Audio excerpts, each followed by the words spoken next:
¿Qué entradas, herramientas y técnicas y salidas vamos a utilizar para realizar el análisis cualitativo?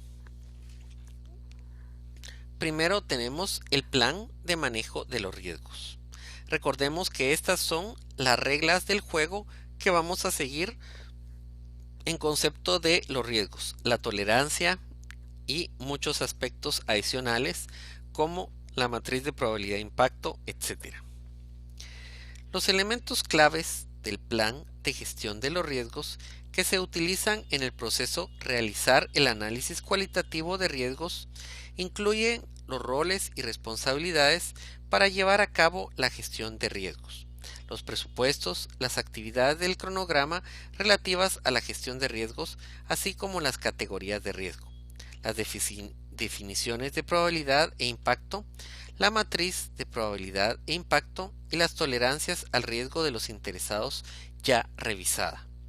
Estas entradas normalmente se adaptan al proyecto durante el proceso planificar la gestión de los riesgos. Si no están disponibles, pueden desarrollarse durante este proceso. Línea base del alcance. Los proyectos de tipo común o recurrente tienden a que sus riesgos sean mejor comprendidos. Los proyectos que utilizan tecnología de punta o primera en su clase, así como los proyectos altamente complejos, tienden a tener más incertidumbre. Esto se puede evaluar mediante el análisis de la línea base del alcance. El registro de riesgos ya lo tuvimos en el proceso anterior en identificar los riesgos. Factores ambientales de la empresa. Dentro de estos pueden ser estudios de la industria sobre diferentes proyectos. También pueden ser bases de datos de riesgos que pueden obtenerse de fuentes industriales o propietarias.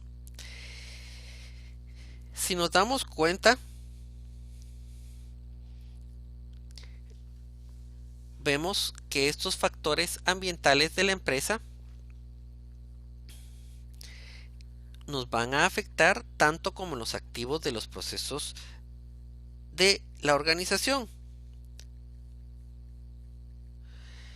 Los activos de los procesos de la organización, estos pueden influir en el proceso porque incluyen la información procedente de proyectos similares, anteriores completados y de la manera en que se manejan los riesgos y los documentos ya establecidos.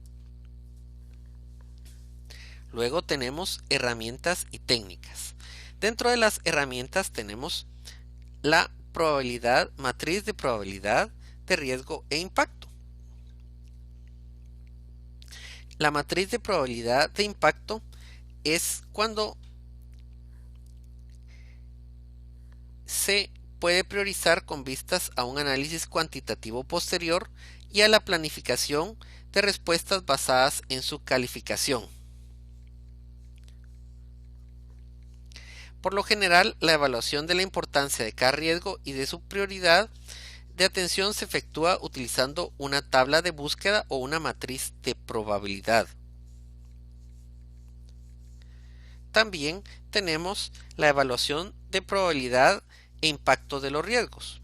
Esta estudia la probabilidad de ocurrencia de cada riesgo específico. La categorización de riesgos. Esta es una técnica para evaluar el grado de utilidad de los datos sobre riesgos para llevar a cabo la gestión de los mismos. Implica examinar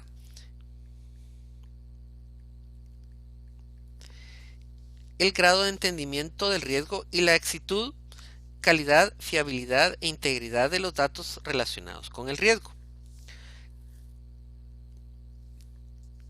También implica que pueden ser por fuentes de riesgo, por área del proyecto o por otras categorías útiles, a fin de determinar qué áreas del proyecto están más expuestas a los efectos de la incertidumbre. La urgencia de los riesgos. Los riesgos que requieren respuestas a corto plazo pueden ser considerados de atención más urgente.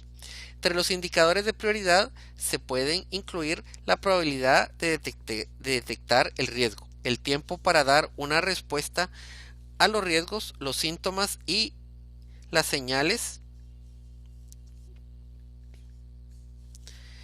de advertencia y la calificación de riesgo. En algunos análisis cualitativos, la evaluación de la urgencia del riesgo se combina con la clasificación del riesgo obtenida a través de la matriz de probabilidad e impacto para obtener una calificación final de severidad del riesgo. Y por último, tenemos de salidas acá la actualización a los documentos del proyecto. Esto implica la actualización al registro de riesgos y actualización al registro de supuestos. Entonces, ya que tenemos definidas las entradas, herramientas y técnicas y salidas de el análisis cualitativo, vamos a comenzar a ver el ejemplo de esto dentro de la matriz de probabilidad de impacto. Vamos a ver cómo esta la podemos utilizar para poder tener mejor identificados a los riesgos y mejor categorizados.